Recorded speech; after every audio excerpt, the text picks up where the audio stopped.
The form teacher stopped what she was teaching and told the kids, "You all need to know something about Tim." "Tim, the black hoodie bully?" a few kids asked laughingly. The teacher frowned. "Yes, Tim, the black hoodie bully, as you call him.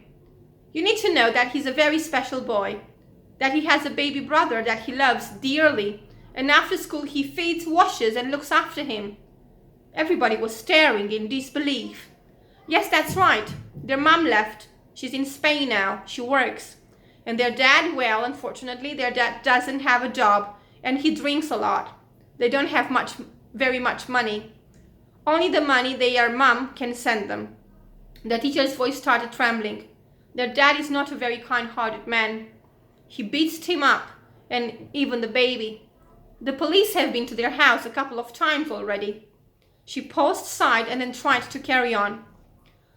"You might wonder why I'm telling you all this, but I think you need to know.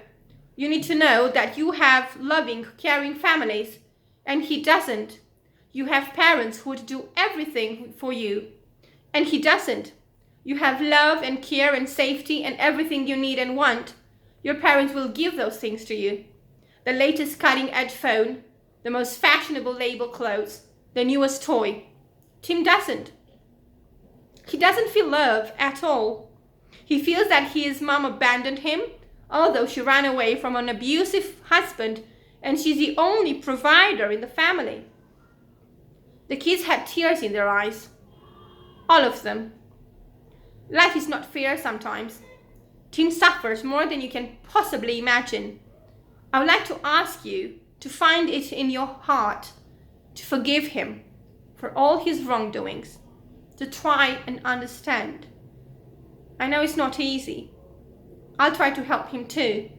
Make him feel that he's not a pariah, an outsider, a nobody, that he deserves our attention and care and love, just like all kids do. Tim didn't come to school the next few days. The kids heard that his dad beat him up really badly and that the police went to their house. Both Tim and his baby brother Tobias were taken to an orphanage, and then the little baby was taken by a foster family. When Tim got back to school, he was sad and looked devastated. He refused to do any work in the classroom, and in recess he picked fights with the other kids. He punched and hit and was sent to the principal's office. Some of his classmates wanted to talk to him and try to comfort him, but they gave up. He was too aggressive and didn't want to talk to anybody. The teachers punished him for misbehaving, and many gave him extra homework. Then he didn't come to school for a while. Christmas Day came.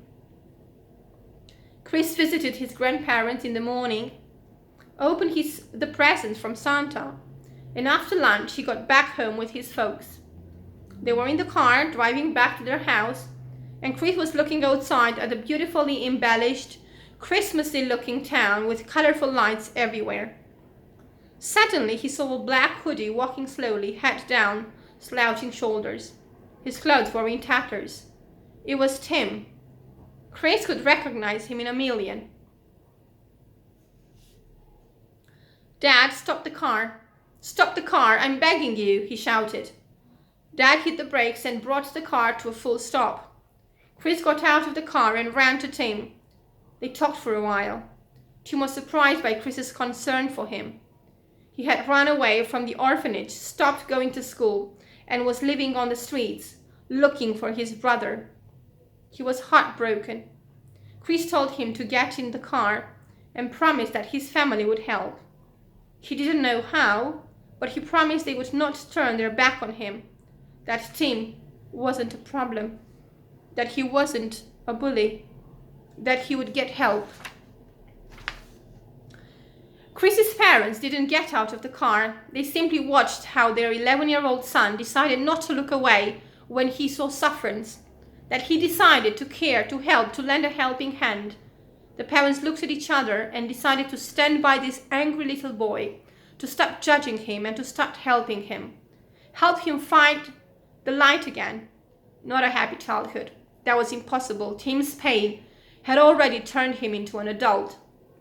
For him, childhood days were long gone, but at least helped him find a little bit of comfort and a little bit of hope.